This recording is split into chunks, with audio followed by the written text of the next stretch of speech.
చెప్పండి, క్షమించటం సులువా, స్వస్థపరచటం సులువా? మనకైతే రెండు కష్టం. ఏమంటారు? కానీ ప్రభువారు ఇదిగో ప్రవక్తల పరిచర్యలను జ్ఞాపకం ఆయన మనసులో పెట్టుకుని స్వస్థతలు జరుగుతున్నాయి.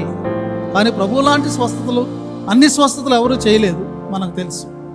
కానీ క్షమించుట అనేటటువంటిది స్వస్థపరచడం అంత ఈజీ కాదు. మనుషులు ఆ పనిని అన్నటికీ కూడా చేయలేరు, దేవుడు మాత్రమే చేయగలడు.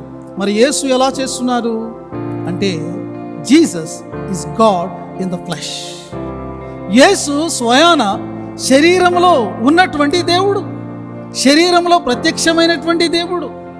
ఆ వాక్యము శరీరధారి కృపాసత్య సంపూర్ణుడుగా మన మధ్యలో నివసించడానికి దిగి వచ్చాడు ఆ వాక్యమైనటువంటి దేవుడు. So he has the authority to forgive.